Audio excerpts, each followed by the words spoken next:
Esta historia fue enviada por Marta.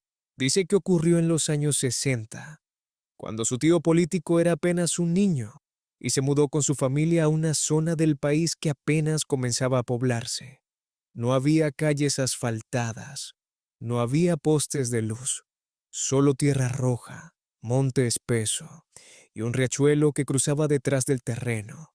Construyeron una casa pequeña de madera, elevada sobre pilotes para protegerla de las crecidas. Debajo quedaba un espacio oscuro, vacío, un hueco de tierra fría que nadie miraba demasiado. Y fue ahí donde comenzó todo.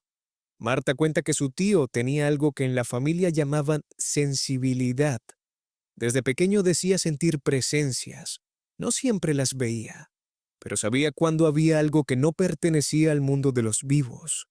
Eso lo angustiaba. Y cuando se mudaron, esa sensación empeoró. Pocas semanas después de instalarse, comenzaron los sonidos. Cada noche, después de que la casa quedaba en silencio, él escuchaba choques metálicos, como espadas golpeando con fuerza. A veces un grito seco, como de rabia. A veces dos voces discutiendo. El resto de la familia no oía nada, solo él. Y cada noche era más intenso. Después de varias madrugadas sin dormir, su madre tomó una decisión difícil. Le dijo que si solo él lo escuchaba, entonces debía enfrentar aquello. El sonido parecía venir del riachuelo. Esa misma noche, con la luna apenas iluminando el camino, el niño caminó solo hasta el agua. Temblaba, pero habló. Preguntó qué querían, preguntó por qué no lo dejaban en paz, y entonces los vio. Dos hombres aparecieron frente a él. Vestían ropas antiguas, chaquetas gastadas, botas altas. Cada uno sostenía una espada. No parecían humo. Tenían forma definida, pero no hacían ruido al moverse. Le dijeron que habían sido compañeros, que escondieron un tesoro juntos, pero la desconfianza los consumió. Pelearon y murieron allí mismo, sin sacar lo que habían enterrado. El tesoro seguía bajo tierra, justo donde ahora estaba la casa de su familia. No podían descansar y necesitaban que alguien lo desenterrara. Le dijeron que debía cavar debajo de la casa, solo de noche.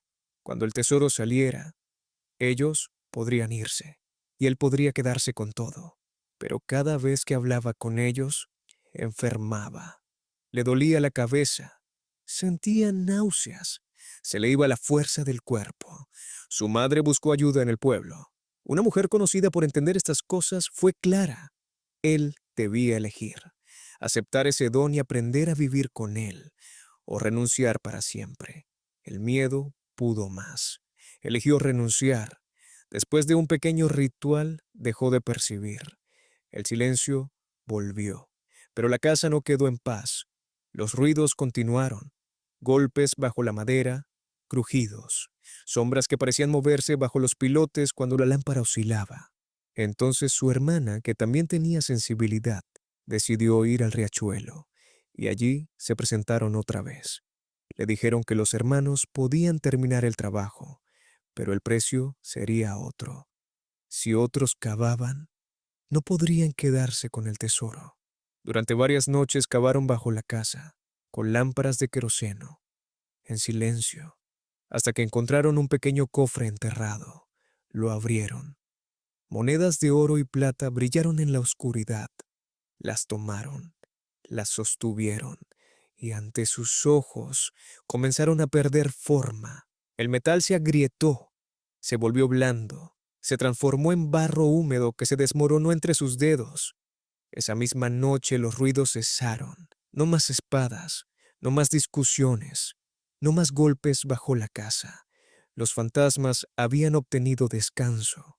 La familia siguió viviendo con lo poco que tenían, trabajando en fincas, sembrando para sobrevivir.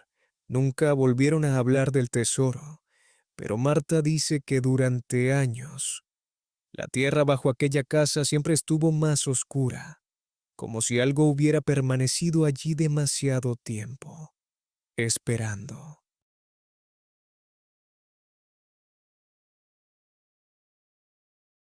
Yo tenía alrededor de 10 años cuando ocurrió. No es una historia que escuché después. Yo estuve ahí. Era a finales de los años 70. Mi tío estaba investigando una antigua leyenda de nuestro país porque quería escribir un libro sobre ella. Decía que había encontrado registros dispersos sobre una mujer hechizada muchos años atrás, condenada junto a su prometido a permanecer atrapada en una cueva ubicada en una montaña de un pueblo lejano. Según la historia popular, la mujer no podía descansar y su prometido tampoco. Pero mi tío no quería repetir la versión que todos contaban.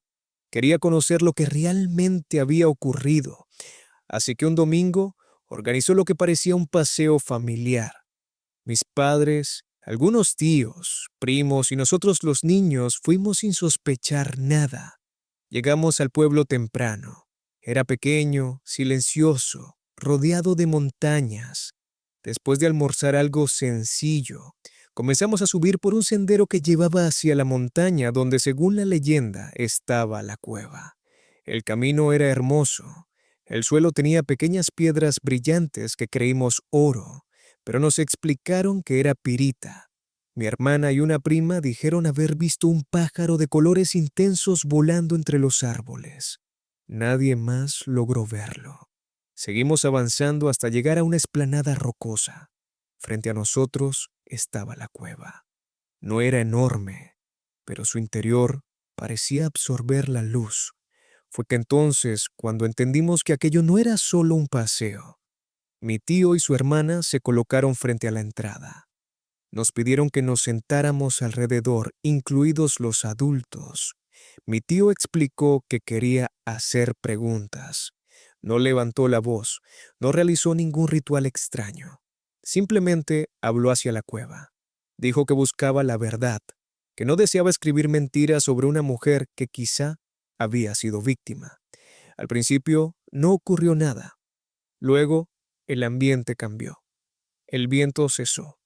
El bosque quedó en un silencio absoluto. Su hermana comenzó a respirar de forma diferente. Bajó la cabeza. Cuando la levantó, sus ojos estaban completamente blancos.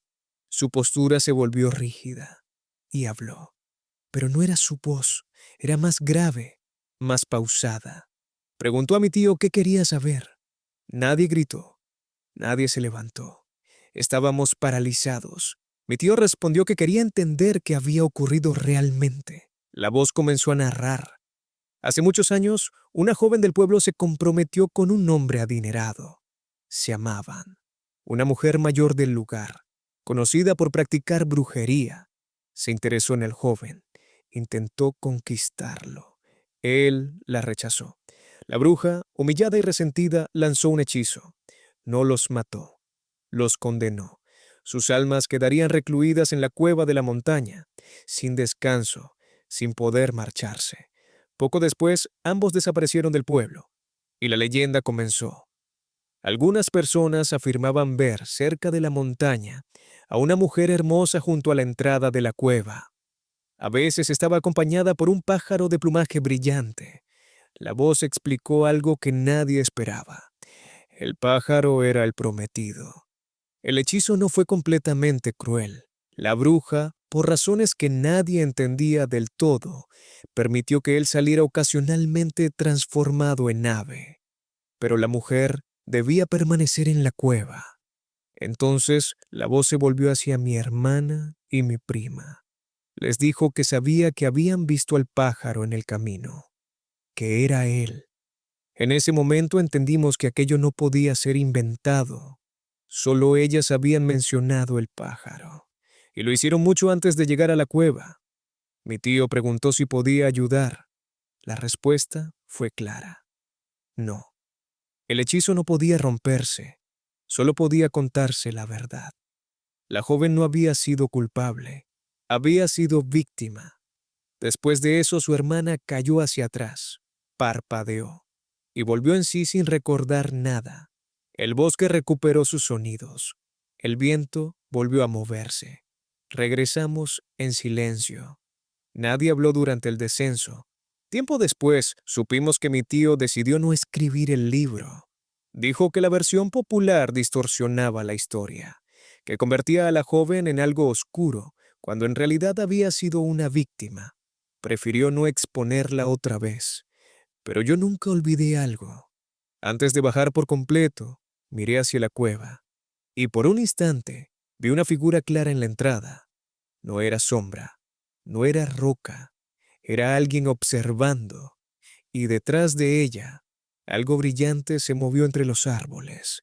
Si estas historias te dejaron pensando, suscríbete y activa la campanita. Todavía quedan muchos relatos que esperan ser contados,